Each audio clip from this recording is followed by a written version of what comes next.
one can hear. Okay, Austin, you have All the floor. right. Well, good morning, everybody. I've got a super interesting topic. Everybody's heard about title insurance, but we actually had something come up, and I probably have mentioned it to a few of you that I've seen in the office just because of how crazy this situation was. So basically, we had a seller side closing. So our client selling his home, as a lot of folks are doing right now. And so we had him come in early because he was leaving town. So we had him come by, sign all of his docs probably a week or two ahead of closing. Well, we get an email from the other side, and their transaction was being handled by a title company. And their title company actually underwrites through the same title company that we do through Fidelity. So that'll become relevant later on. So their title company came forward and said, hey, here's the situation. Basically, your seller, we need to get 5 other people at least to sign the deed. And so obviously that's an odd thing. Our guy was a single guy, bought his home, single dude, was planning on selling it as a single dude. And we get this email from the other side. So we look into it, and it turns out that basically when he bought in 2018 from a builder or flipper. It wasn't somebody, that big name that you recognize, just somebody had formed a builder LLC. They had bought from a single gal in 2017. She purchased, or she acquired her, the total interest in the property, what she thought was the total interest in the property, about 6 years earlier from her 2 brothers. So what had happened was the mother and father bought this home years ago, long time ago. Father passed first. Mother then died around the 2011 time frame, and she had 3 surviving children. And so those 3 got together. They did a deed of gift to the one who sold it to the builder, who then sold it on to our client. Well, what happened apparently when the mother passed, there was a child that had predeceased her, and that child was the junior of her husband. He had 3 daughters, and also in her will there was a stepchild that, pursuant to her will, said, this stepchild shall be treated as one of my biological children. And so basically, because that was in her will, that in effect made it to where her property, once she passed, would have been divided 5 ways. But the surviving children thought that because that they were the only ones alive, that they owned fee simple the entire interest to this property, so they conveyed it to the sister.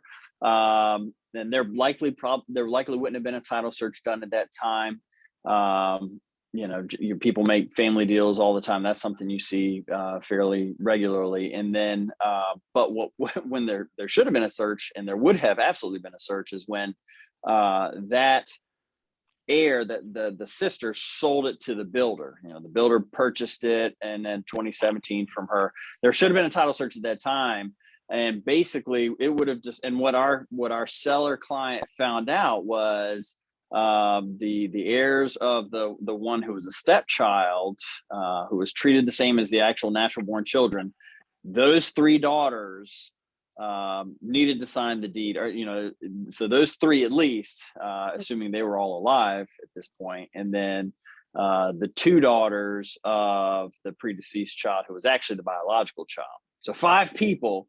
Our seller client finds out he owns his home with other folks. So of course, we're trying to run through it, and this is a good time too. If you get, so we're getting this from the buyer side. They're the ones that are handling the search.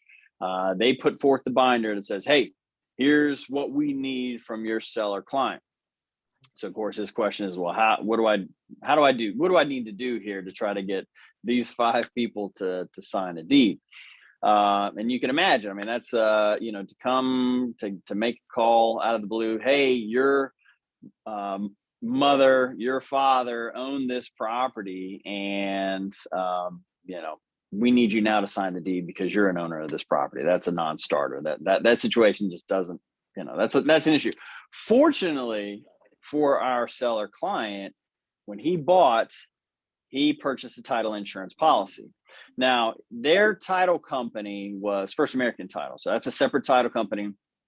So that's who his policy was purchased through. So we just told him, look, you need to go ahead and file a claim. That's, that's all there is to do in this case. I mean, it's, first tracking down these folks. I mean, to hire us to do that, that's a lot of money per hour just to even begin the search. And then even once we reach them, I mean, how's that going to go, right?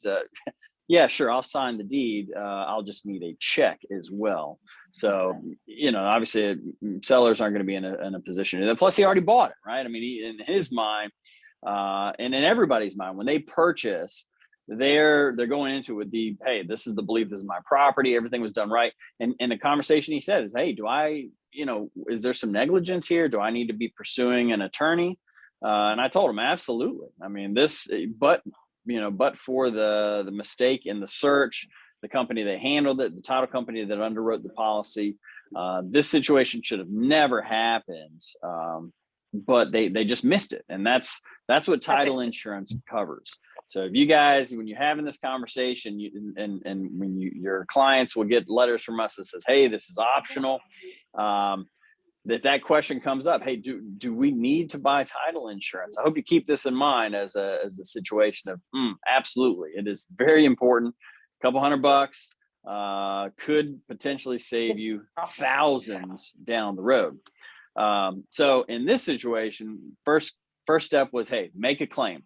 Well, now then what are we going to do in the interim? Right. And so you've got a buyer who's interested, but obviously they are not going to be able to close with this title issue outstanding. If they're getting a loan, their lender is going to require a title insurance policy that covers that lender. And they're not going to allow something like 5 other people that haven't signed the deed to remain as an exception on the policy. So it's a non-starter on that end. But what we were able to do, and this is, good reminder, if you happen to have a transaction, even if we're not handling it, and you get word that there's a title issue that's causing your clients to not be able to close, feel free to reach out.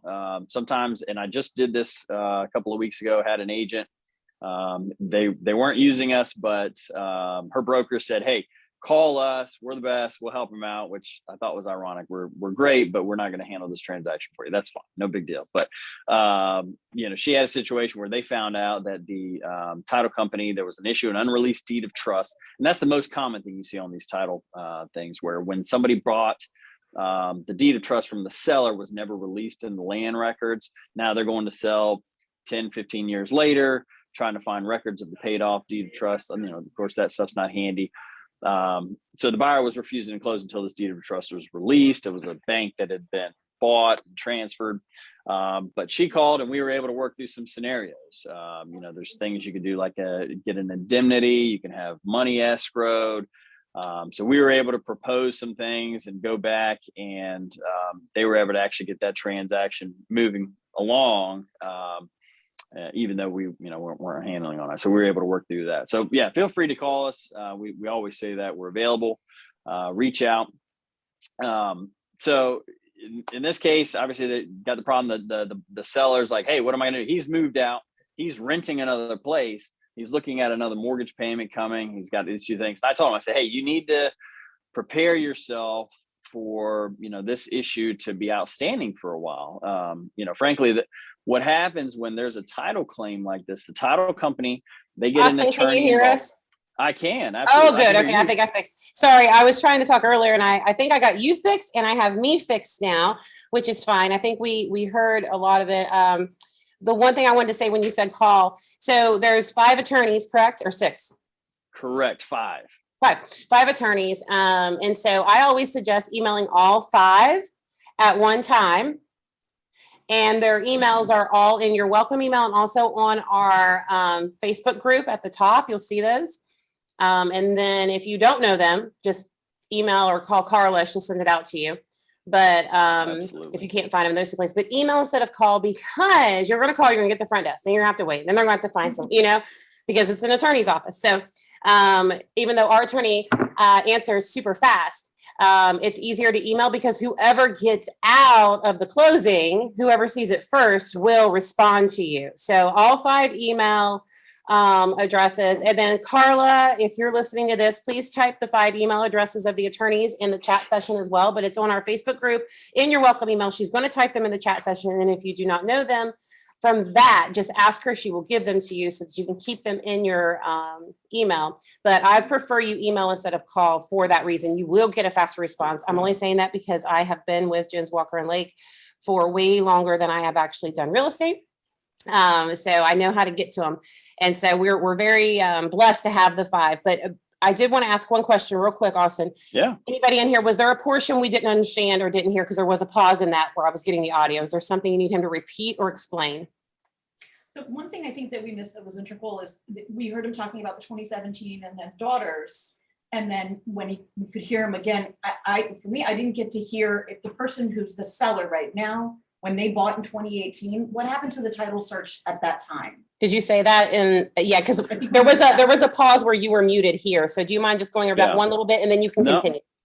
Don't mind at all. So yeah, the daughter sold to a builder. So absolutely, there would have been a title search done at that time. The builder, when they purchased from the daughter, they would have had a search done. They would have probably gotten a policy, especially if they had a loan on the property. If they paid cash, we won't even do a transaction if we're not going to do a search. Like somebody can opt out of title insurance, but we're still going to require that a title search be done just so that we can make sure that the person selling actually owns the property. So, and I feel like most places are that way, but absolutely. So presumably there would have been a search done, a policy issued when the builder purchased from the daughter. And then for sure, once the builder sold it to our client, our seller in 2018, there was definitely a search done. There was a policy issued on the property. So our seller had a title insurance policy. Okay. Jimmy Ray has one question, one moment. Yeah, what's the? He has a very great voice for radio. Oh my God. I will let him. He's got a great crazy, face right? for radio too. He really does. Absolutely. Okay, so I'll let him project his voice. I'm sure you can hear him even though he's in the back of the room. So Austin, what's the liability of a title company that screws up a search or misses that kind of a thing? They're absolutely responsible. Yeah, they purchase E&O coverage, and that would have, they would have definitely been held responsible for that. But what I had to tell our seller, that's a great question, kind of segues me into the, what I told our seller was when he asked that very question, absolutely. But we started out this conversation with you wondering how you're going to, make expenses for paying the rent, paying for this mortgage payment again. So, unless you've just got the discretionary cash to go ahead and hire a lawyer, you're looking at just having to pursue this title claim. So that was, but yeah, the title company is absolutely on the hook. In fact, once the title, the larger underwriter title company gets involved, they're oftentimes going to look, especially if there's an instance where they just, screw the pooch, miss the search completely, they're going to look to that underwriter or to that title company to reimburse them. So if they're coming out of pocket for paying some folks, absolutely that title company is going to be looking at coming out of pocket to fix that. But again, the practical matter is, hiring an attorney is first risky. I mean, this is as sure as a claim as you could ever have, but it doesn't mean, that even if they get a judgment against this title company, that judgment turns into money. That just means you're getting into litigation. So yeah, great question. And then that was the next thing. Okay, well, what do I do now? Is it possible, he's asking questions like, well, would the title company help me pay some of these expenses? And I said, hey, that you're gonna have to reach out to the underwriter on that. Fortunately, one of our attorneys had the brilliant idea of, just checking with the buyer side title company to say, hey, instead of underwriting through Fidelity, what if you underwrite through First American, the same title company that issued the policy when our seller bought it? And that's a fantastic idea. And that is something we'll oftentimes propose to folks is, hey, okay, Fidelity wasn't interested in getting involved at that point because they're not on the hook, right? I mean, if once this title claim is made, Fidelity's not coming out of pocket on that. First American, however, they issued the policy. They promised our seller client that, hey, if there's some title issue, they're going to cover him. So they are on the hook for it. And so what we did is once that attorney, the underwriter for the title claim was involved, we sent that out, said, hey, is it possible that we've got this buyer in place? Is it possible that this transaction can proceed? You guys go ahead and issue a policy for this buyer because they're already on the hook. There's no additional liability for them to just carry it on. And then in this case, our seller sells the property. We got a buyer who's happy, wants this property. They go ahead and purchase it. What are the chances that goes forward? So, but I told our seller, the only way this has a shot of succeeding, in my opinion, was just the fact that the buyer side was closing with the title company. When you're sitting down with a title company, you're not sitting down with a lawyer who's representing you saying, hey, here are, they're just explaining the documents. That's and right. I told him, I said, if I were sitting with this buyer, I'm going to tell the buyer, hey, you're certainly welcome to proceed, but you have to understand that you're buying not even the entire part of this home at this point. This seller doesn't own all of his property. So I prepared our seller. I said, look, that's a long shot. I said, the only way it has a chance of succeeding is if this, because it's with a title company and if they allow it. Sure enough, title company says, absolutely. Our seller goes ahead and sells this property. The buyer purchases it, has a title insurance policy, goes on their merry way, and our seller, gets to sell this home. Great. And so it was just an incredible turn of events. I couldn't believe it worked out that way. But fortunately, because of, that it was the one recent instance where I've had where, because he purchased title insurance, that was the only reason he was able to go ahead and sell this property to the same buyer he was under contract with and not have to wait, a year or 2 years for the delay. Because essentially and honestly, what I think is going to happen, because at this point, these heirs have presumably no idea of their interest in the property, they're not going to do anything. There's no point in trying to reach out and kick, the sleeping dog, so to speak. The buyer purchased, they got a title insurance policy in place. These heirs are none the wiser in this instance.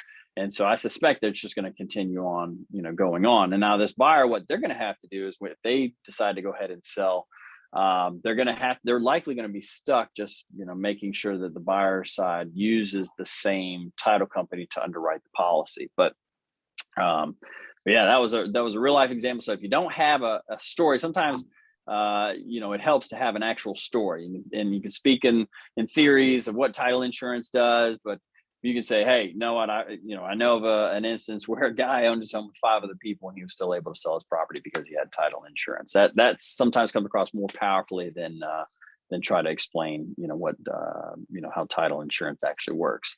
So anyway, any questions on that?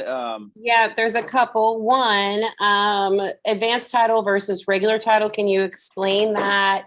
And also, did these people have advanced title or regular?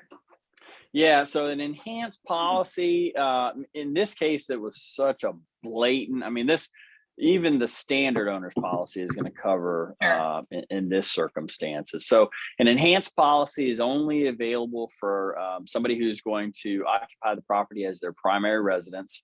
So if anybody's purchasing it as an investment in an entity, they're not going to have the ability to get enhanced. And the enhanced policy is just a couple $100 more, and it's a more robust policy. So it appreciates. So if you purchased a home 20 years later, that a title claim is noted at that point that results in a total loss of the property. The title company, they're going to have, basically when they pay out on claims, they get the choice of, how they're going to pay it out. If they're going to try to litigate to fix it, or if they just say, hey, we'll pay you the policy limits and we're out of this thing. With an enhanced policy, your policy appreciates as time goes on, so your coverage increases. With the standard policy, there is no appreciation. So whatever your policy, whatever you bought when you purchased the property, that's going to be the limit of your coverage. So you paid $50,000 for it. It's now worth $100,000. Essentially, they're only going to pay out $50,000 on it for it. So, and there's a couple other instances where there's affirmative mechanics lien coverage with an enhanced policy. There's a few other ththings like that where typically and I mean, anytime I buy, we always get the enhanced policy. So we have that. It's just it makes sense. It's a good question, but yeah, no, for this instance, though, I mean, enhanced standard, it would cover if you don't own the property. Okay. Jimmy Ray had a question. No, he answered it actually. Thank you. Oh, you had the same question as Chrissy. Okay. Great. Craigan. Yeah, I have a question. So when I put it on, the settlement fees on there for you all, for the initial disclosures, I assume that I'm just doing like the cheaper policy for owner's title, not the upgraded policy. So who sells them the upgraded policy? Would that be somebody in your company or? Yeah, actually, when we quote, good question. When we quote it, we automatically quote to the higher of the two. So that's just what we do. We presume that everybody wants the enhanced policy, unless we see from the contract that it's an investment, second home, that sort of thing. So we're gonna automatically presume that to be the case. So if you're getting on the prelims from us, what the numbers are going to be, that would already come with the higher number. Yeah, he actually. So the difference in them and a title company, how much is the money? $100, I think, is the difference. It's less than that. Munesh and Nikita did the numbers. What is it, 80? I think about 20 or something. Okay, we'll say 50, be safe, right? $50, the difference in using an attorney to close with us. I'm not saying every attorney, but us versus them. And you're getting the enhanced title. It doesn't make any sense for anyone to use, and I'm not doing this to say, hey, use Jones Walker and Lake. You guys know that I tell you, Jones Walker and Lake is who I use. It's who most of our agents use. And there's a reason, because they teach us once a month. They answer our questions for free. You don't get that anywhere else. But also, I have from day one said, don't ever use a title company. It is not in the best interest of your client, which is crazy. North Carolina, you have to use an attorney. Most states, you have to use an attorney. Virginia is different, and it's going to go there. We've already seen one change where it's kind of pushing us all to use attorneys anyway. So do not use a title company. You truly are going against your license. And I will stand in front of Hurrah and I will stand in front of DPOR by using a title company. You are not doing what is in the best interest of your client. And I'm not here to tell you, use Jones Walker and Lake. I love them. But as long as you have an attorney, I'm happy. I hope you use them. 90% of our agents use them. There's another 10%. And honestly, it's not another attorney. They're using a title company. It's crazy. You go against your license by doing it because they cannot help your client the way it's needed. And so it's a $50 difference and you're getting the enhanced. It's just crazy. It's crazy to me why you would never use an attorney to close your deal. So that's my little plug. In the state of Virginia, obviously I can't say you have to use this person, neither can you, but please explain to your clients why you're suggesting using Jones Walker and Lake or an attorney. It's crazy. It's crazy. So anyway, any other question for let Austin continue on talking? Keep going, Austin. Well, yeah, that's all I had on the title company side. Did you wanted me to mention something about? Yes. So I'm just going to explain. Yeah, with Jordan. So Jordan had a client, and her client, they closed, and 2 days after closing, or a month after closing. How long? Couple months after closing. Okay. Couple months after closing, the client said, hey, we have problems. We had a clear moisture and termite, and that's not the case. There's issues. It looks like there might've been another barrier. There's moisture in between. There's other issues. We'll just say a lot of issues. Basically, doesn't even look like it was looked at. So Jordan explained to her to contact the termite company. The termite company comes back and says, we don't have any record of ever doing that house. So she has the clear termite. They have no record of ever doing that house. The signature on the termite is completely done. It's signed, but the termite company is saying, well, usually we have a manager also sign off on it. Well, that's not our responsibility. It was signed. It says clear. We got it. That's where we say, okay, and we stop and we do not continue on. She needs to contact the termite company. So now they're going back and forth.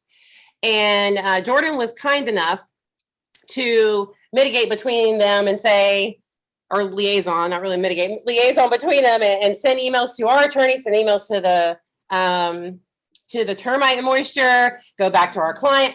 But this is what I told Jordan. When it's closed, it's closed. They have to go back. You are not an attorney. You are not a liaison. You are not anything. All you're doing is wasting your time because they have to contact these people. So Susan came back and said, I really think this needs to be, you come up here, because you can be next if you want to. Did it work? Did the speaker work? Yeah, but you can come up here so you can talk next after I'm done. Because you are Bill Crespo. Why would you ask that question? That's really not a good question for you to ask.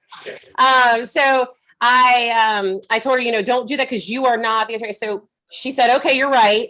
Because it was getting stressful for her. And this client was kind of leaning on her. Basically, from a broker standpoint, I was seeing where this client wanted her to fix the situation and she cannot. So Susan said it would be best if you litigate, but also in my experience, these don't go, you have to have a lot of proof in order for this to actually work out. So Jordan has emailed, and I just told Austin this morning, for those of you that weren't here early, I said, Austin, can you please just reach out and tell her, hey, you are a client, but in this case, you need litigation, and we don't do litigation, right? Like we go, Right. agent. So anyway, if you could just speak on experience on that, Austin, Sure. of how that doesn't usually turn out well, but also as an agent, how they don't need to be involved in that and what you guys do in that situation. Yeah, it's a tough scenario. I mean, and you've seen, if you've seen some of these packets that come from these termite companies. I mean, they've got all these disclosures and CYAs. I mean, all of the home inspectors, they all do the same thing. I mean, I think there are good ones out there, and then there are others that are not as great. But at the end of the day, they're all looking to try to cover themselves. And there are going to be instances. I don't know this particular termite company in general, but there are going to be some of those that don't do a great job, and they miss things that they should have noticed. So. But the problem is, of course, after closing, they've gotten their check, they've moved on, and that response honestly doesn't surprise me. There's no upside for them to go, oh yeah, we did that, and looks like we sure missed it. They're going to say, no, we never did that property. Obviously, the buyer, our client, the purchaser who's now looking for some help, they got a detailed record, they got a statement, they got a clear letter signed by their company. So that's great proof. But having a good case is not the same as having the $2,500 in hand or whatever it is to do the treatment. And this is a conversation I'll be happy to have with her. Okay. Litigation, it's risky. I mean, if any of you have ever been in the unfortunate scenario of having somebody owe you money and then deciding to sue them through litigation, that's oftentimes not a net gain. I mean, often you can very easily walk away from the transaction having received everything you were owed from the party that owed you, but having still less money than what you started with because of having to pay for legal fees and court fees and expert fees and that sort of thing. So that's something that they're going to have to weigh. And plus, it's a gamble, right? I mean, it's you can feel pretty good about the case and think the case looks great. But that doesn't mean that the person in the black robe is going to agree with you on that particular morning. Right. So a case like this, it's a breach of contract claim, probably a negligence claim. But so the breach of contract is a little more straightforward. You don't necessarily need experts involved with that. This is what they should have done. They didn't do this, but Austin, in this case, like cases like this, would you ever send an email on our behalf to the other side? Or is this something you just go, no, they really need to go to litigation? We could send an email to the other side, but oftentimes, I mean, they're going to be like us. I mean, they represented the seller for a transaction, and maybe the attorney sat with the seller for an hour to sign their documents. But afterwards, there's not like a continuing ongoing relationship. Because it's done. I mean, it's closed. Exactly. Closed is closed. The only thing that survives after closing is Unless they put in like a walk Commission. thing or something. Oh, commission. it's commission. Right, yeah. That keeps on going. Yeah, and I get these responses from folks that represent buyers when our clients are sellers. Hey, well, they'll send us a letter. Well, this is what we want, and it's not priority really on my list unless it's something. And it's not like I intend to not respond or reach out to our seller clients. In the barrage of things going on, I may not get around to it. So it's obviously it tends to not be an issue until it is. So if you've got a claim, and I will talk to somebody who has a claim. Sending an email, you're not likely to get too much done in that instance unless it's just something blatantly obvious. And the seller, and as far as they know, they did everything they were supposed to, right? I don't know if the seller picked the termite company or the buyer picked the termite company, but in their mind, the seller picked it. So in their mind, hey, we picked this guy. They came back with a clear letter. That's all we know. It's going to be a hard case to try to assume or prove that the seller knew about the termite issues, right, and intentionally covered them up. Yeah. I mean, that's a very difficult case to make. Absolutely. And giving them the benefit of the doubt, they had no idea. They hired the company did the work. They thought everything is good. I'm not crawling under the house to check it out. I'm going to take their word for it. So, it's a tough case. But there are attorneys that'll do it. For the $2,500 to $5,000 retainer, we'll sue anybody and they'll, pursue the case. For something like this, if it's a negligence claim, you're going to have to prove that any professional termite company would have noticed this issue. And so you'd have to have another expert to testify. They absolutely, this is blatantly obvious. They should have realized that. And Susan has sued some termite companies in the past. That's what she said. Yeah. back in the day. Yeah, but again, it's an uphill climb, and if I don't know the extent of the damage, but if it's something $1,000 or maybe even $2,000 to fix, you're obviously it's like $20,000. She had another guy come out. 20. Holy, in that case, Austin, I wish I could have taken a picture of your face, but I have it recorded, so I'll send it to you later. That's a different number. Yeah, that's another zero. So that may make sense to go. Yeah, it may make sense. So yeah, and Jordan forwarded you Susan's response so that you could see it and contact the client. Thank you. Yeah, we appreciate it. All right, thank you so much, Austin. I don't see any other comments in the chat, so I think we're good on that. We really appreciate you doing this. We love the other attorneys there. You're just a little bit more thorough and in depth. And so if we can get them up to where you're at as well, we'd love to see them as well in here. We love you though. We'll take you any day of the week. You know that. But the other attorneys, like I said, they aren't at your rate or speed yet. So we love them. They're great, but boy, do you deliver. You really do deliver at these meetings. You and Susan, man, you guys are great. So thank you so much, Austin. Round of applause for Austin, guys, and Jones Walker and Lane. All right, Austin, I'm going to go ahead and mute you, and I'm going to go ahead and let Bill Crespo, everybody. Yay! Bring out the booze. Anyway, because that's you. Anyway, anybody here been in business more than 20 years? No, more than 10. Okay, that's me. Okay. So everybody's under 10. Anybody have any questions about what's going to happen with the marketplace by any chance? Yeah. Anybody nervous a little bit about it? Yeah. Okay. So I just got off the phone. Yeah, not really. Everybody's cool with me. I'm on the phone with my agent that I'm coaching in New York, Sophia Swan. She's an awesome agent. She's in New York. Okay, in New York, forget about the attorney stuff. This all messed up over there, how to do settlements. A couple things I want to share with you. First of all, what are you worried about? What are the questions you have about the market? Rates. Okay, rates, where the rates going, what value, what else? Dropping prices. Dropping prices. I mean, but you're like your business. What questions do you have about this, about your business? Will I be here next year? No. Well, how we're going to, because it's going to get tougher to get clients because the market's right. So here's my spin. Okay, after 37 years of doing this and being up and down, in this marketplace is the fact that there's always going to be life-changing events. What are some life-changing events that take place for everybody?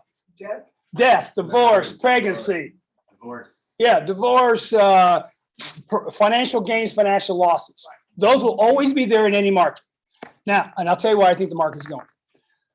So that's for the people that are in the game. If you're taking this part-time right now and think you're going to make it, I got a plot of land in the swamps to sell you in Florida because it's not going to happen. Your skills have to be at the highest level possible. So Sophia calls me up. She's a seasoned agent. Hey, Bill, I had a problem with closing. What do I do when I'm at a listing appointment, I can't close? So I have two things. It's called the scale of 1 to 10 close and the ABC close, right? You guys know they're coaching me. Which tells me that Angela, I got to give her kudos. She was on the calls with me. Jimmy's on the calls with me on Mondays and Fridays. Guys, if you want to stay on top of what's going on in the market, be on the friggin' calls on Friday at 12, on Monday at 12 and Friday at 12. It's just 30 minutes, okay? Because you're going to be hearing stuff that's happening around the country. So we have people from Boise, Idaho. I got my guys in Orange County. I've got them in Florida, all over, right? Did you have a good time this last time? Okay, thank you. I took notes and as a matter of fact, I'm putting it in my script book so that I can use it because see, our level of skill will have to increase. We can't be like anybody else. Right. We have to be different. Right. Thank you, and I'll pay you later. So your level of skill has to go up. I don't care where you are right now, how many houses you sold 3 months ago. It is going to the point where you have to get your skill level up. So being in this business, what are you doing here? Anyway, we'll talk. So we have, you have where you are. I don't care how long you've been. Now the market's changing. We've never seen this before. Okay, I started coaching in 2005. What happened in 2008? This thing hit the fan. So in 2005, there was an indication of what was going on with the marketplace. And then all of a sudden it hit. You got some weird stuff going on right now. Very weird stuff, okay? So what does that mean? You've got to get out there and get these business. Back to what Jimmy said. You've got to get in front of these people and be out in front of them because there are going to be people that actually cannot pay their bills. There's going to be people that they're going to have to get out of their house. Now, the good news about getting out of your house is if there's equity. 2008, was there equity? No. So people have to bail, okay? So if you're not in this thing full-time, 8 hours a day, you're going to miss the opportunities because in every market, there's opportunities, okay? Sophia is a seasoned agent, and she doubled ended like a New York, $900,000 double ended. That's a nice check. Okay. I wouldn't be depressed. I would be starting to look for what do I got to do to raise my skills? What do I have to do to control my schedule, which is probably the number one issue with most real estate people is their time management. It's terrible. Okay. So you have 3 parts of your day. That is it. 3 parts: lead generation, administration, and appointments. That's it. That's all you have. There's nothing else in real estate, guys. Just 3 sections of your day. Now, some people like to change that around and then blend it together and it's all one thing. That's not going to work. You've got to departmentalize your day. You got to shut it down and do lead generation. You got to shut it down, do administration. And you know, these people that stay up, like I got a client, they stay up till midnight doing paperwork. That is nuts. There's no reason. If you did 1 hour of admin every day, you would never have to stay up late, ever. Okay. And if you lead generated, how many hours a day should you lead generate? 3. No less than 3. Well, it all depends. If you got enough deals, you could do 1 really. And it's not about the hours. It's about the leads you get. Yeah. So if you're able to do 1 hour and get it, like I got guys in New York, they prospect, they got a good list, 1 hour, boom, they're in, they're done. I'm cool with that. But in most cases, when I was out there, when I quit my $35,000 a year management job for Rose and Cruz, and I decided, hey, just make more money than managers. So I think I'm going to be, an agent over here at Prudential, where everybody had their nose up in the air and they thought they're big stuff. And I was just prospecting for 3 hours because I was broke, guys. Back in the day.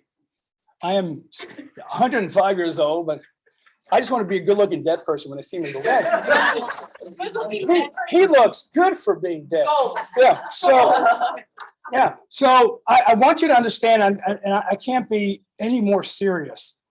What are you doing to change your skills? And the only thing that's going to stop you is this 3-letter words. EGO. Eliminating growth opportunities. Okay, so be on it with me, man. And I was going to tell Thomas and I have a little talk later on, but I'm thinking about having another event here in October. Yes. And it's going to be different.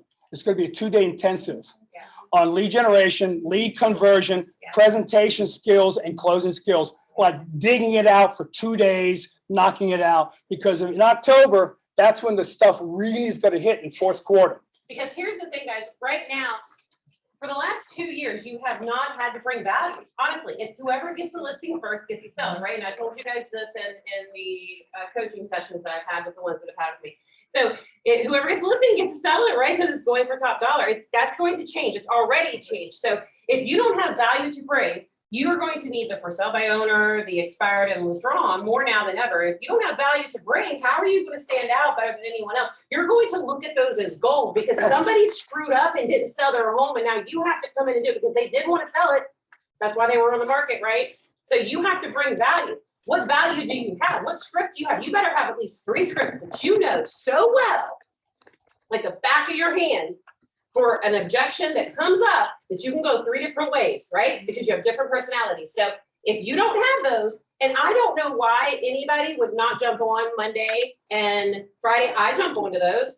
And I've been in business longer than all of you, I just found out. So I jump onto those. It is something that he gives you. He gives you scripts. He gives you industry insights. He tells you what's going on in the market now, then, in the future. It gets so great. And you guys get it for free here at this Keller Williams office. But on top of that, he's literally coaching to you and will bring you on and talk to you and have you say things. If you don't like saying things in a coaching session, think about why you want to be in real estate, guys. Honestly. You're going to get a good feedback from other agents around the country. The other thing I want to tell you that I had an experience that was really interesting, and I'm going to leave with this. I went to Miami and I was hanging out with, I went a month ahead and hung out with a so-called billionaire, which I think he was lying. And then I hung out with the real guy. A real billionaire.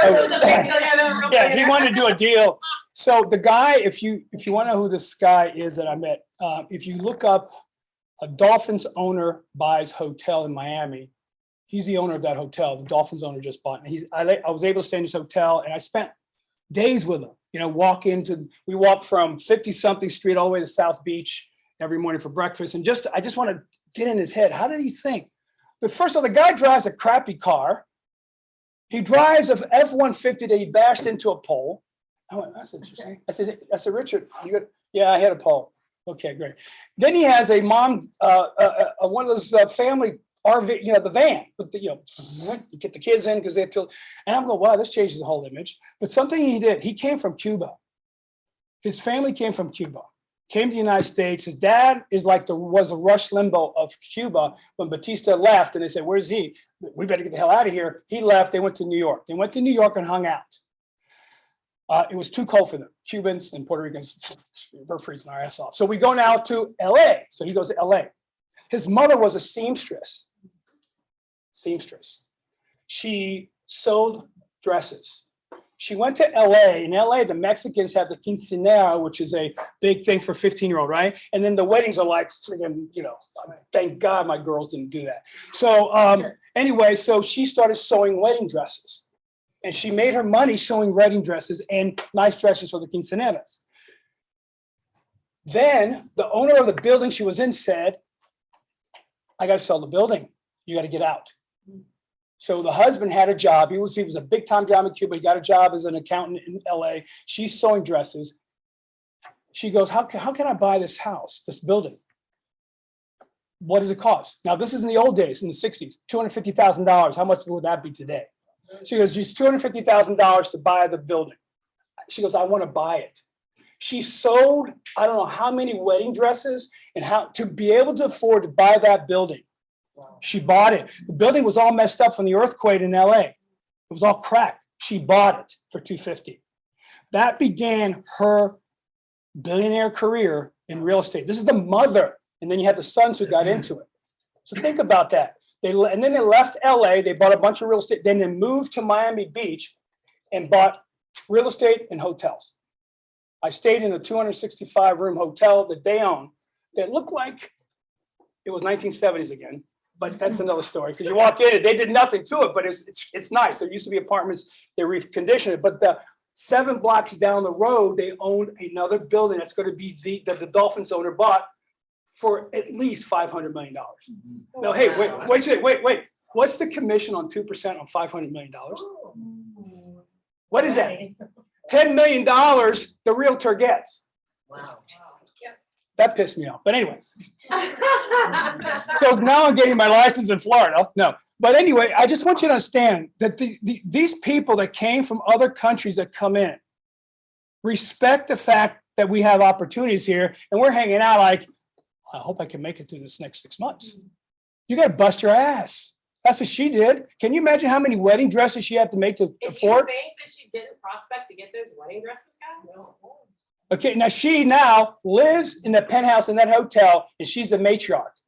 That deal was negotiated with her son and her. And the Dolphins owner said he's bringing the highest, look it up, the best architect in the world's coming. It's going to be the #1 hotel in Miami Beach for NFL and celebrities to go to. Okay, so the opportunities, first of all, are there for everybody if we're in it. But if you're part-time hanging out and think it's a hobby right now, that's not going to work. Anyway, on that positive note, just work your ass off. Okay, thank you. I have to go back to work. Thank you for visiting.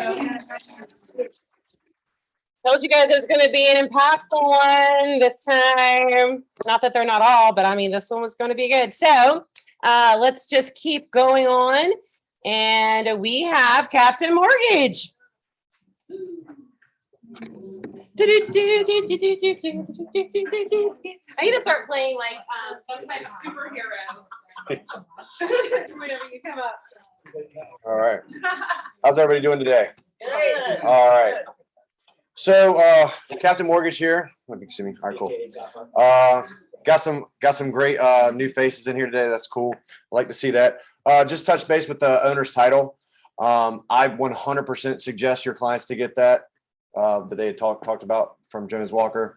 It's very, very important. It 100% protects our client. And that's what I'm all about, is protecting our client. Other than that, we'll talk about interest rates. I know the interest rates have been, going up, as we all know. Friday was a huge day. Yesterday was even worse, believe it or not. Friday was terrible. When they came out with the inflation numbers, they were as bad as they've been in over 10 years as far as inflation goes. It's going to get worse before it gets better. I can promise you that as far as interest rates go. The interest rate yesterday, or we go off the 10-year bond and the 30-year bond, the treasury bonds.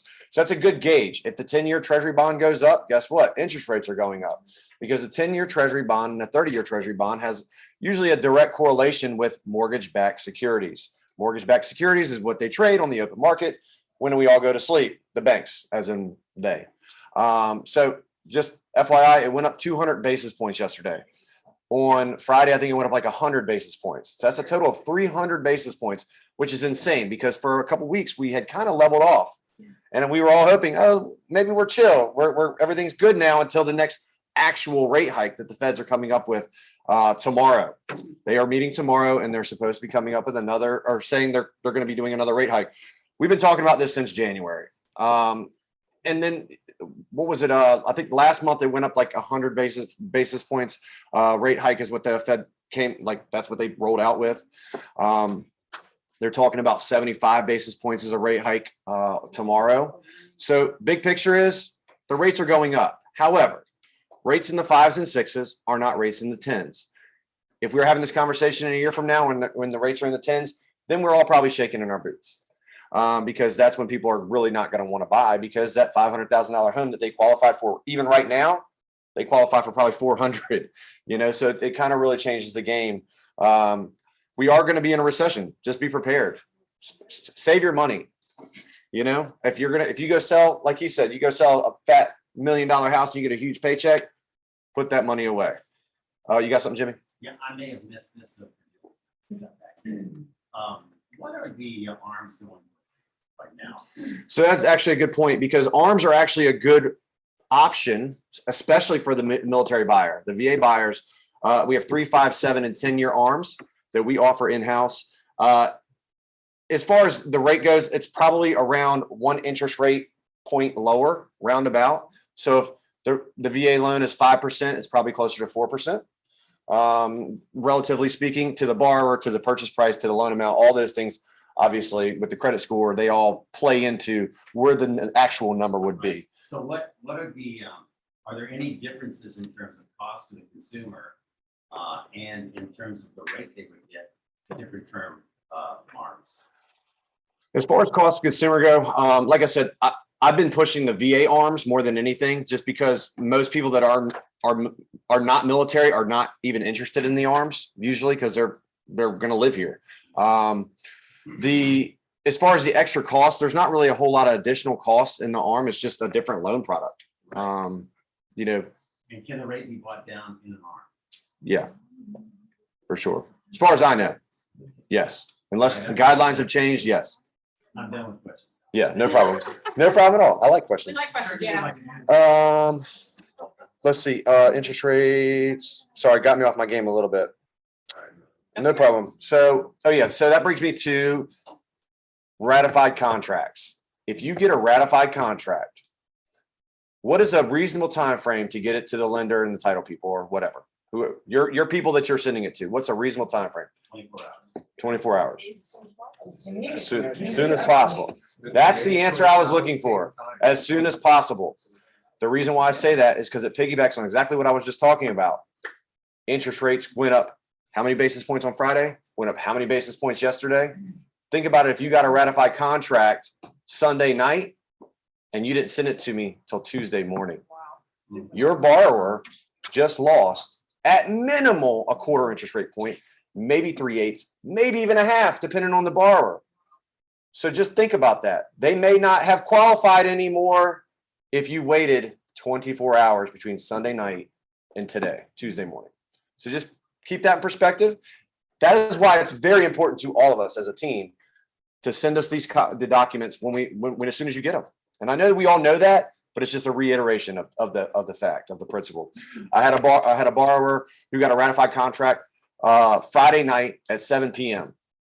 I didn't have a contract Monday morning. I emailed the borrower. I'm like, hey, what's up with your agent? Why haven't I received it yet?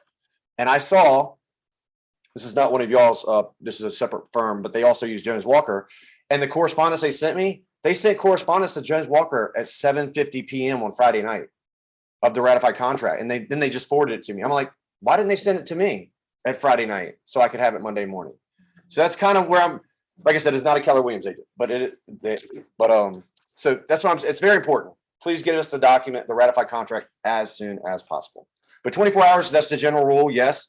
But as crazy as it's been, I can't, like I said, it gives me goosebumps thinking about because the rates just the last 2 days. Yesterday was a crazy day in all mortgage. I'm sorry. Where are we rate wise?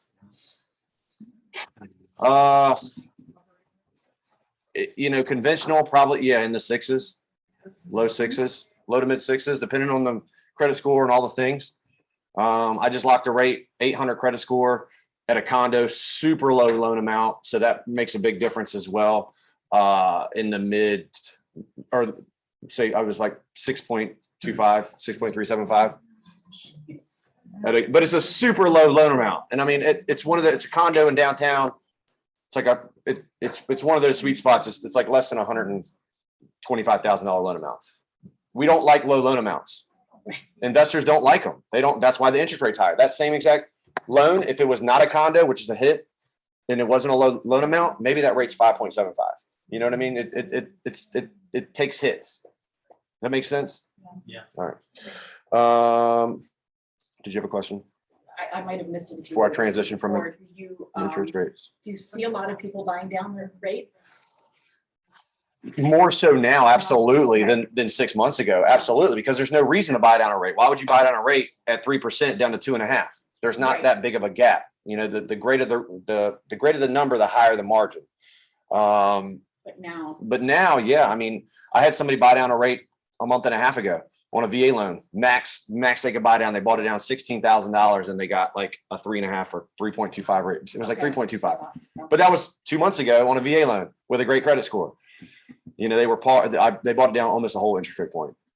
But because there are limitations to buying down rates, there are limitations. like what? If you don't mind me asking, so- because it's a conversation yeah, that people want to no have problem. with me, even after I've said, talk to the lender. Yeah.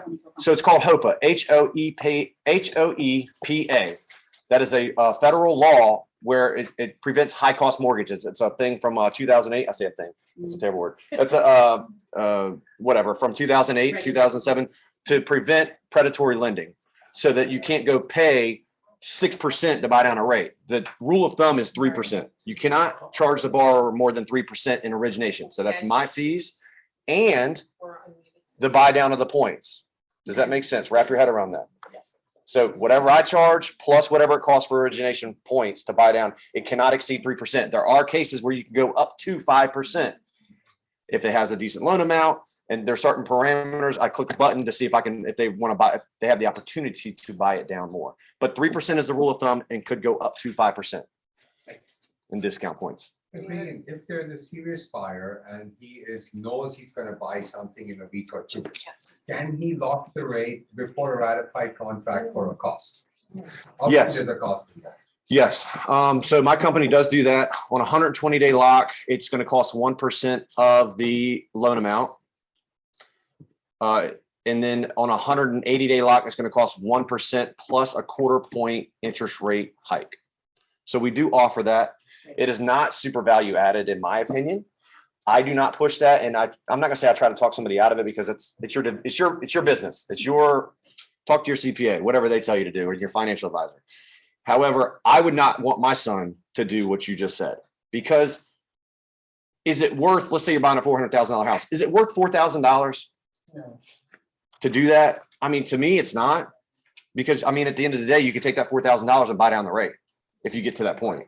That's kind of where my head's at.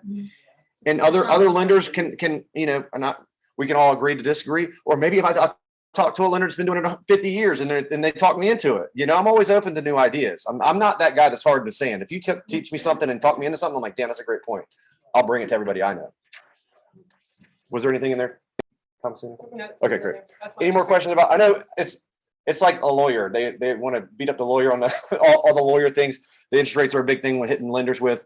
It is hard to quote rates over the phone because there are so many intangibles, like we talked about. The person, like I always said, y'all, half this room's probably heard me say before.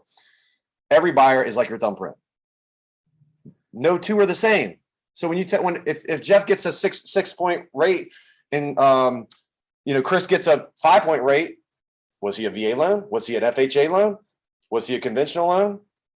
Those in itself are a half to a whole percent rate point, not even dealing with credit score, because credit score changes too. So I'm not going to beat that up too much longer. We talked in our weekly meeting about 203K loans last week. 203K loans are a good option for people, even in a home that might not need a whole lot of work. Let's say you want new appliances. Let's say you want anything less than $30,000. The 203K loan is a good route to go. It is more expensive. However, if we can get seller concessions on an FHA loan, you can get maximum seller concessions of 6%, and that will help offset the cost of doing the 203K loan. Kind of tough to do in this market, though. It is, but it's shifting. That's what I'm saying. I'm always trying to stay ahead of the game with the non-QM and all the things that we offer. I'm pushing the 203K loan because it's for that borrower that wants to buy that house and it's been sitting there longer than 30 days, because those are coming. Bill just pretty much said that. Yeah. It's coming. These homes are going to be sitting on the market. She's been beating it down for at least 2 months. The market is changing. You cannot be Mickey Mouse and list a house and sell it anymore. You have to have some type of value. So that's always why I bring this up, because the 203K is something that they haven't really talked about, just like the ARMs. It's something they haven't really talked about. So, we got to try and bring it all together. So if you feel like you walk into a house and the bathrooms are dated, the kitchen's dated, and it's been on the market for 30 plus days, let's see if we can get them in a 203K loan. To get that up to 30,000, and then there's another 203K that's greater than 30,000. So they can go in and rehab it and make it their own. And that's when y'all walk in and sell it. Oh, wow, you can put a new kitchen here and this and this and this, and just build the dream. Y'all already know. I don't have to teach y'all how to sell because y'all all already know how to. Yes, ma'am. I Angela. have a question for you. So do you think that the rates are the way they are because of, would these rates be the way they are if it wasn't for COVID? Is that something that would have been gradual anyway? Because it was 18% a few years ago. So, Well- like, you know, I'm trying to figure out, because, and I say that from an agent standpoint. it's like, That was like. Yeah. So COVID, Yeah. It's been a minute. I am not an economist. However, I will tell you what I do know. COVID definitely played where we're at right now. right, We all know that. Would the rates have went down? Could you get a VA loan at 2.25 a year and a half ago if it wasn't for COVID? Absolutely not. No. So there's peaks and valleys in any business or wherever you go. There's peaks and valleys. I was just telling somebody this yesterday that was a friend of mine who's crying about rates with another company because he works for a big bank, and so he got beat out by another company. He was crying to believe. I said, dude, there's peaks and valleys. And I'll tell you the same thing. There's peaks and valleys in business. There's peaks and valleys in life, with your personal life, your friendship, all of that. So I say, not to give you the political answer. Yes, COVID, 100%, because Inflation. we got to where we were at because of that. My opinion, where we're at with the recession and everything where we're heading is because of fuel, commodities. You know, fuel is everything. That's our ships, that's our trucks, that's everything that gets our products and everything we utilize every single day to here. About fuel. So So oil on the open market can only be bought with US dollars. Just so you know, mhm. the only way it can be bought is with US dollars. Yeah, I mean, like I said, I'm not an economist. I'm just a novice business degree holder from Old Dominion. However, I did take economy in high school and in And college. however, I'm not But- gonna have people up here talking to you guys that don't know what they're talking about, and it's not gonna bring you value. It's not only gonna sit up there and talk about what their rate is and what kind of deal they can make here. The reason I have him, the reason we have Jessica, the reason that we have Jones Walker and Lake is because they give you more than what the average person is that is able to come in here. Great. Thank you. So, Two more things and I'll be done. I know we're running over. We talked about that. stuff's Let's see. important, you know? Interest rate. And if you guys have to go, you Check go, this but I mean, Lender. this one, I told you, it's gonna Oh, be yeah. jam-packed this time. The two, if your borrower was qualified more than 2 weeks ago, reach back out to your lender, Yes. because there's a lot of them out there that they were pushing the limit with DTI and all that they qualified for 300,000. They probably only qualify for 275 now. So I don't want y'all to waste your time, regardless if you have a pre-approval with me or not. We are all human. Yes, I try to circle back with my clients within a couple weeks if we haven't got a ratified contract yet. However, do your due diligence to save yourself time Yep. by reaching back out to your lender. If you have 5 pre-approvals out there right now and you're showing homes, before you take them on Friday, call your lender on Tuesday. Don't call them Friday at 5. Hey, I'm trying to find out on Jessica's so-and-so. Don't do your lender like that. Please, for the love of God. Can we go up? You know, just give them time because we're all busy, right? Which is a good thing. Yeah. That was very, very, very important. I wanted to discuss. I'm almost done. Could, It's all good info. all right, so we have. I push you out. We have a couple of classes coming up. And I'm going to share this with you all. We have one coming up Wednesday, June 22nd. And this one is going to be at Gather, Virginia Beach. We're going to be talking about construction and renovation loan training for real estate agents. Yay. What is everybody in here? Real estate agents or realtors, sorry. But Wow. exactly, we don't discriminate. Well, we can have the non-realtors come too, but all jokes aside, if you are interested in that, I can get the Eventbrite link sent to you all and we'll put it on y'all's page and all that. And then we have one more coming up. It's actually this Friday. We're going to be doing a series Friday, June 17th, July 15th, and August. I cut it off. Anyway, another one in August. It's a Mortgage 101, especially for newer agents, but seasoned agents can come too. It's a Mortgage 101. We're basically just going to be discussing, the loan products and different things. It's a great little training, Mortgage 101. Like I said, we're doing that on Friday. This event is actually going to be held at Creed Realty on Lynn Haven Parkway, progressively every once a month. So if you all are interested in that, We'll also post that on the KW Facebook page. And anybody that's interested in that, feel free to reach out to me and I can get you sent the Eventbrite link for either one of those. You can take ours. Zoom. And that's it. Captain Mortgage Thank out. you, Greg. Wait, you got a question? I Questions, just everyone? wanted to know, I definitely. I'm gonna scoot in here just a minute. So, Does your company have a approved contract or something to use? Does the contractor get- The question was, is there a list of approved contractors they have to use, or do they have to go find somebody who's already approved? And Cragen's answering whether he has a list or not, and go. so the contractor has to be approved by us. So they have to be like a class A Okay, but you guys contractor. don't and have an things like actual list. that. No, Okay. But you have parameters. correct. Yeah, you would send us there's basically a form that the contractor fills out. Perfect. It's pretty easy to Big qualify, picture. honestly, as long as they're class A and they Yeah. don't have anything on there. Yeah. Thank Anything you. else? Any other questions? Thank Nothing's you. in the chat. Thank you, Cragen. That was good. That was good. That was awesome. Okay. So, whoops, went the wrong way. How, if I went. Oh, wait, Cragen, you're not done. Trigger leads. Dun, dun, dun. Okay, so here's an issue we had. Somebody got their credit pulled, a client, and they started getting all of these calls. They were getting all kinds of calls from other lenders that they didn't qualify with. They only qualified with one person. And so those are trigger leads. What happens is other mortgage companies will actually pay to get the information to call them, which is crazy. But what, excuse me, Cragen and Jessica do is this. It doesn't alleviate it 100%, but it does cut it down by at least 80. So my company just added probably about 3 months ago a button to our software where we can take out the person's personal information, their contact information, that is, their email and phone number. So I press that button, it removes that, and it will cut it down. It's not 100%, but if they're only getting one call as opposed to 5 calls, obviously you're winning. And if they do, ask about, hey, my phone's ringing off the hook, just say, hey, those are called trigger leads. And that's a thing that sometimes when certain companies pull your credit, it's just inevitable because then just make it sound worse than it is. But yeah, the person that company pays $10 million a year to that company to get that. So just know I that mean, it really is a lot. They pay a lot of money. But I will tell you this. So don't say anything to your client until after their credit's pulled, because it'll kind of like, it'll scare them, right? Excuse me, they're going to make all these calls. But after Cragen or Jessica pull, just say, hey, just so you know, you may get these calls. They do their best to alleviate it, but there are some companies out there, whether you want to say that it's shady or not, you don't want to use that word, you said that, whether you want to say it, if they pay to get information from your credit. And so this is what may happen. I hope it doesn't, but it may happen. And right now it's very hot. A lot of people are doing it because they can't get clients around. So they're going to do a lot of bait and switch. It's a lot of lying. Just ignore it. Let it go to voicemail because you don't want to get caught up in it. Because they'll do a lot of things to get you to say yes, and then they won't be able to close.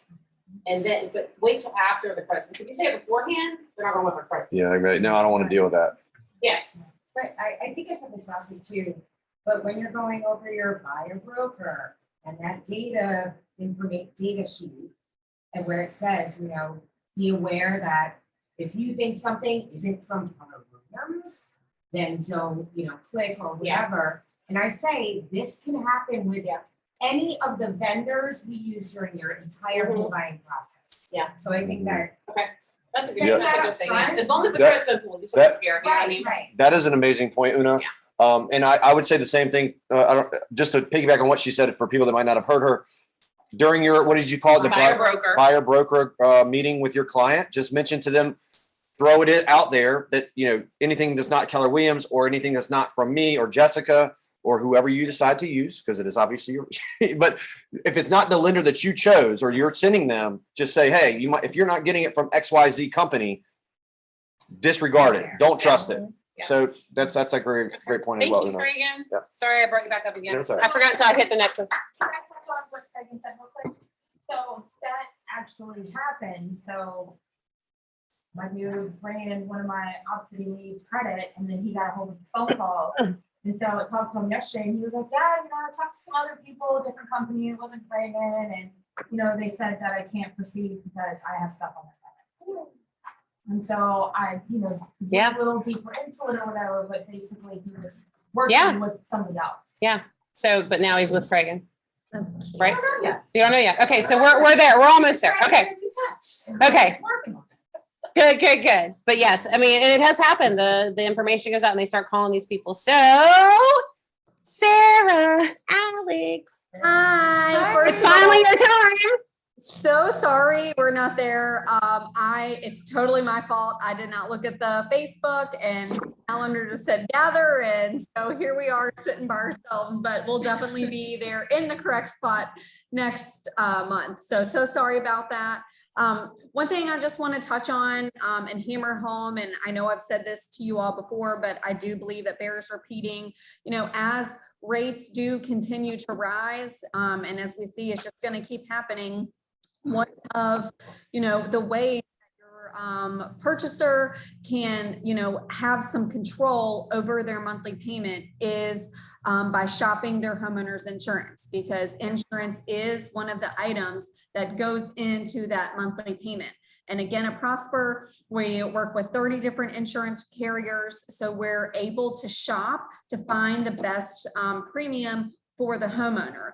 Also, we can bundle their insurance. So do home, auto, umbrella, multiple policies, which also provides discounts and gives them more buying power and more of an option, for qualifying with, one of the lenders, Craig, Jessica, whomever you're using. So just keeping in mind to have them reach out to us, and the sooner the better, because like Craig was saying, having all the information in fast is really important. If we're able to provide Craig with an insurance premium, pretty quickly right away, then his numbers will be, as accurate as possible as well. So don't wait until the last minute to send over for the insurance. Have them do that right away as well. And then the next thing I wanted to talk about is Jordan and I have been talking and we're working on putting together a little educational course for you all on how to read an insurance declaration page. And I would love for the lenders to come out as well, because it is something that is sent to them, and just being able to know exactly, what the coverages mean, what the deductibles are, what the deductibles mean, the liability, etc. So we're working on putting that together for you all, and we'll let you know when it is scheduled. Any questions? No? I don't see. Thanks, I don't see. guys. Yep, Have a I good don't see day. any questions. Or wait, were you have a question, or are you just waving? Oh, okay. I just want to make sure. I was like, oh my gosh. Yep, nothing in the chat. So excuse me, you're good there. All right. Tina. Hi. There's nothing really new, except for I'm super excited that seller paid warranties are coming back. Woo! That's huge. So if you're a buyer's agent, don't be afraid to ask for it. Worst case scenario is they'll say no, but I'm excited for that. Be on the lookout. I am sending out postcards weekly. So that's a great touch point for you guys. If you have clients that have a warranty and have been through the claims process, great touch point for you to reach back to them. And just remember, I'm just a phone call, text, or Facebook or email away from you guys. So call me with any questions. All right, perfect. Yeah, I'm getting ready to, it's time for me to renew my home warranty with you, Tina. So I'll be doing that this evening. I use a Choza, and excuse me, it's really great. We get to select our own, for those of you that don't know, a Choza with home warranty, we get to select our own contractor, and then they pay them right over the phone, like right then and there, they pay them. And then if you don't know anybody, like if you don't have one for that category, they actually will give you one. So it's really good. It's one of the only ones where you can actually select your own contractor to be able to do the work on your home. So it's really nice. Yeah, it's really Long good. goes the days of bad contractors. Thank you. All right. Oh, Lucy's love notes. Sorry, guys. So Lucy's love notes to give you info. She's not here today, but she said, please remind everybody that you have to do the tax form. We now have found more than one scenario where you guys filled out your listing and the tax form had a different name. So you have to do that. I just want to make sure. What does that mean? the tax report. You just Upload have to the deal. tax record. Oh, you need The tax record. I'm sorry. Yeah. I said form. I'm sorry. It was my fault. Bad choice of words. Bad choice of words, because when she texted and I read it, bad choice of words. The tax report from, not Rain, but Realist, thank you, from Realist. Didn't rain, but from Realist, download it, upload it, make sure you look at it. But we've had 2 now in the last week where we put John Jones and actually Mary Smith and John Jones were in. So make sure that you upload that. She said that everything else is going really good. Tax form, tax record, no form. Please let them know that it's so we're going to protect for people signing the document. Yes. If they don't match the tax record, not part of whom they want, protect our agents. We don't have the correct information.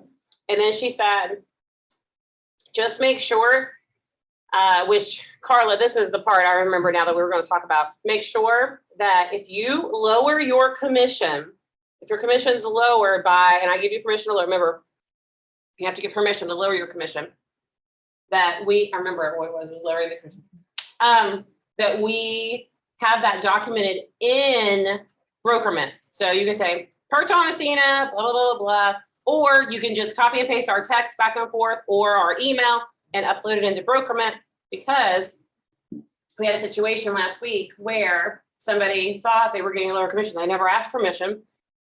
I ended up giving it to them. It was fine, but we didn't ask permission and they were wondering why it wasn't approved. Well, it's not approved because you didn't get permission. So they were trying to lower the commission. It's fine. The reason we tell you to get permission, one time, we had a girl, poor thing, Jen, she was brand new. Jennifer Cabinet, she was new. She's like, hey, I tried to get a deal done and I lowered my commission to 0. And I'm like, whoa. What? Hold the bus, let me see the forms. Yeah, she lowered to 0. The other side was still getting 3%. Wow. So that's just donating her services. Donating her services.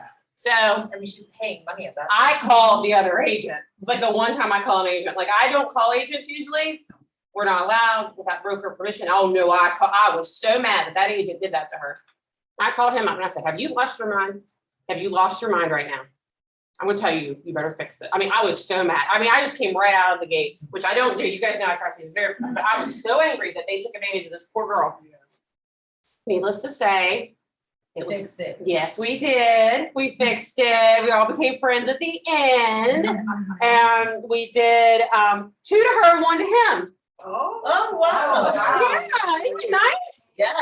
That's so nice. No, I didn't broker. So I called the broker and I said, I don't think this is right. And I just said, split the 3. The broker stepped in after what they saw. Wow.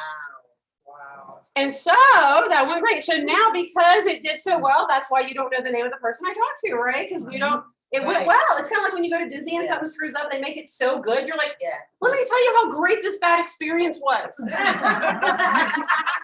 Right? That's Disney will always make it 10 times better. She used integrity. Yeah. And Good so, for her. yeah, Good they for did. her. Yeah. A lot of And integrity. so now that's why I'm not telling you the name of the brokerage. I'm not telling you the name of the agent because it went great. Mhm. And I think that that's wonderful, but that's the reason, just so you know why, that is the reason you have to get permission, because there are things like that that happen and we do review the documents to make sure it's all good. So anyway, that's Lucy's love notes. And now it's Carla. She wants me to bring up Brokerment, so I'm going to do that. So if they ask me where. Yeah, I'm happy to. Something's wrong with their website. That was me. I did the whole. Okay, Called so it them, didn't work, so we don't have it. Kicked it out. Okay, Yeah. all right. And the website's That's not okay. working. We're recording, so All right. it's okay. All right, so Brokerment, all right.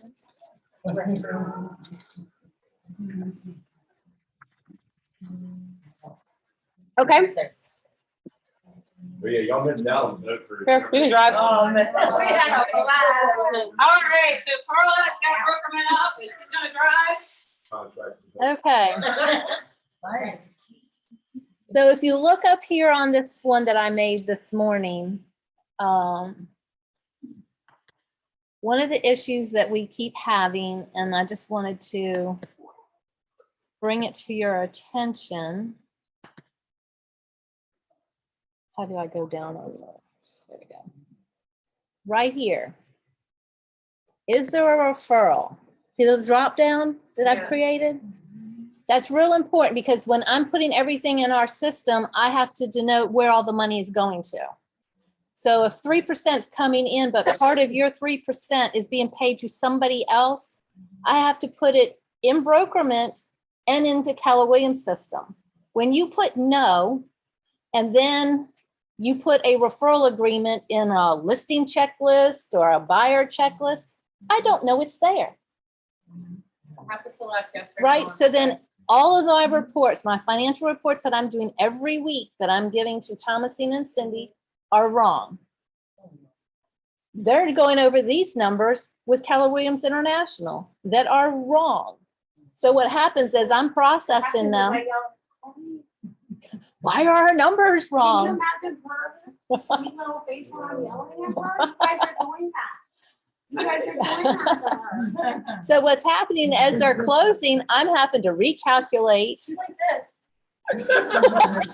I'll take a picture Yep. next time. You're right. Yeah, it's bad. It's bad. And then my poor husband, oh, Lord, when I get home, You done made her a bad weekend. Don't make her a bad weekend, guys. so just make sure, if nothing else, if you answer this correctly, I look for it. Yes. I know to look for it. No means no, all of it's yours. Yes, Jimmy Ray. Do we have to send a W-2 to a referral if they're out of our company? If you are sending a referral and you're expecting them to send us money for you, Yes. yes, they Why need send our them W-9. mine? Not yours. W-9, the office The office W-9 Yeah. but for me. Yeah, for the, right, yeah, they have to have it or they won't pay you. It's, Right. That is IRS. right, because they are writing the check to Keller Williams Realty, so And that's they what we need have in there ours. for you to. Yep, and I'll show you that in a sec. I'm not responsible for them. Yes, you you are. are, I'm responsible for them sending it. Yeah, you have to tell them, we need it, we can't pay you without it. right, Yeah. right. If you have a referral and I'm sending money out to that other company, I have to have that referral agreement and their W-9. I may already have them in my system, but there's a lot in there and there's duplicates of EXPs and Howard Hanna's and so it's on. For that specific office. Just get it every time so it's there and I can match it up. And the offices that have been on there, so. Right. Oh, gotcha. Sorry. Yeah, yeah, W-9 Yeah. is on there. What's that, December, Tomahawk? Yep, that's our referral company. If you're referring to one of the agents that's in our referral company, Usually it's opposite. The referral agent is referring you because they can't do business. So they refer you, yeah. right, So you're giving it back to them, the money comes back. They're Right. referring you the lead. You're right, Giving them a referral fee. right. It is confusing, but Yeah. when you've received a referral, Yeah. then that answer is not no. Yes. If you're splitting with someone in our office, And I Then think you should it's- Mm-hmm. add on here, or do you know how to add these? If not, I can- Okay, can you add one that says mentor? yes, I can. That would be great. Yep, that way, Mentor. mentor.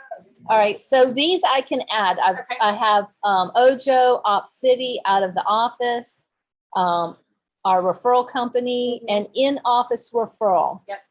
It doesn't necessarily have to be a referral. It doesn't mean that I gave Jeff a referral in the office. It could be me and Jeff are working it together. Yeah, it's still a referral amount that you're giving. Right. to one person, Right, if that's being split in office. Yes, ma'am. So now, what's it, yes, out of office, like, is that something like, if I have another PW out of our office, or is it? You send a referral, if you said have somebody that wants to buy in New York and you're sending it to New York. That's the one I filled out for. when I Right. wanted to- Okay, so Right. it doesn't matter. No, you It doesn't only, matter. Okay. if it's, If it's if not you're- our office, it matters. It Right. can be KW at town center. It can be KW at town center. It's still got it. right. This is where you've received the referral and we are paying money out. You answer yes. If it's one that you sent out a referral and money's coming in, the answer is no. It's what I'm doing with the money that we have. All right? Yep. So besides doing that, you also have to add the appropriate place for that. So if you look at all the different checklists that we have, you're going to see a whole bunch of referral ones. See them all? So you pick the appropriate one And that's where your referral goes. You make one for me. Yes, I will make one for Mentor. Thank you. Thank you. See how happy she is right now? Yeah, she Yep. doesn't look like that whenever you guys. No. So you want to do that. And then the other thing that agents are asking me, there are multiple checklists. So you have to think of how you're doing your transaction. So as you're going along, obviously, you know, listing and you know, buyer consult and your purchase. Now, when you have a listing and you get a contract on it, if you use listing under contract checklist instead of purchase general, there's a few items that you're not required to get when you're on the listing side.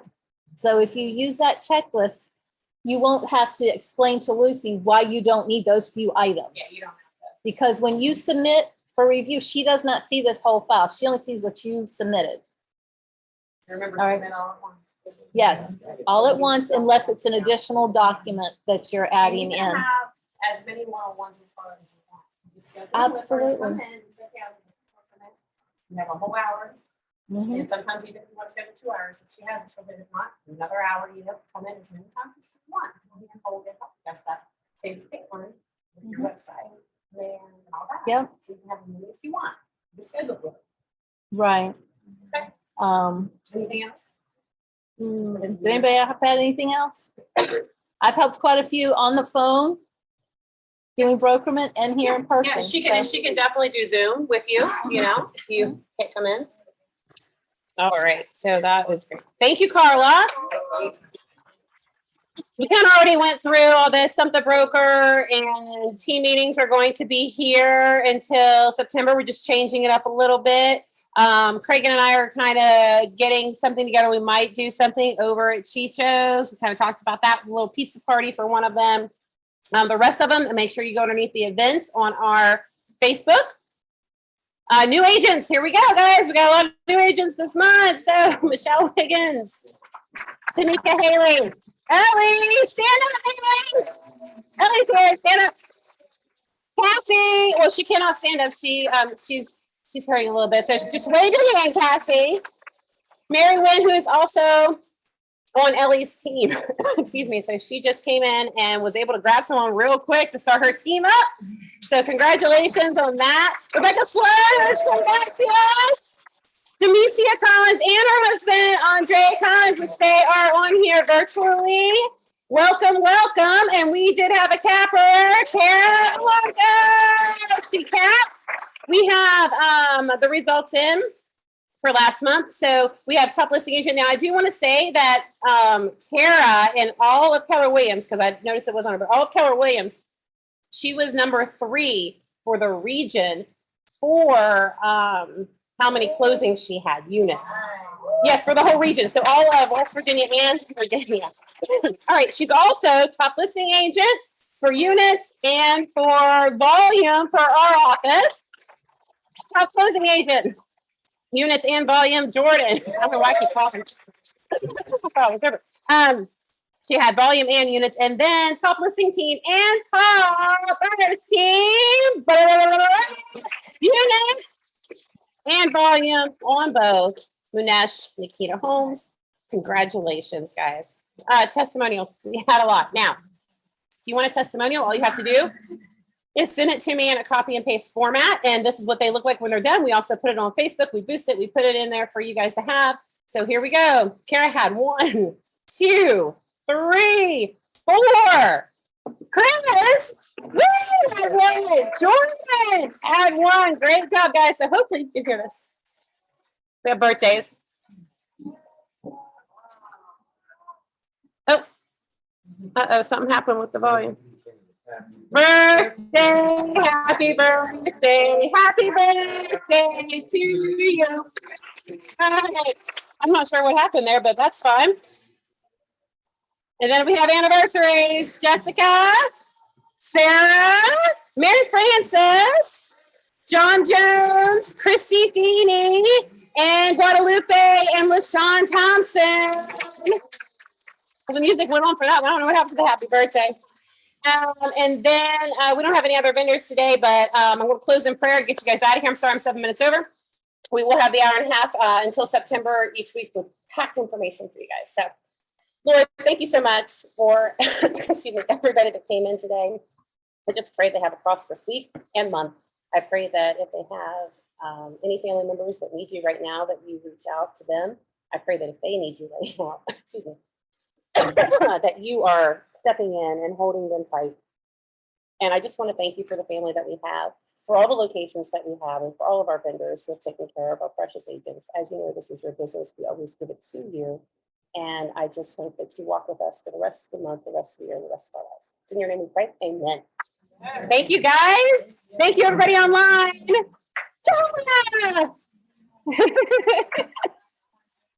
All right, guys. Thank you all.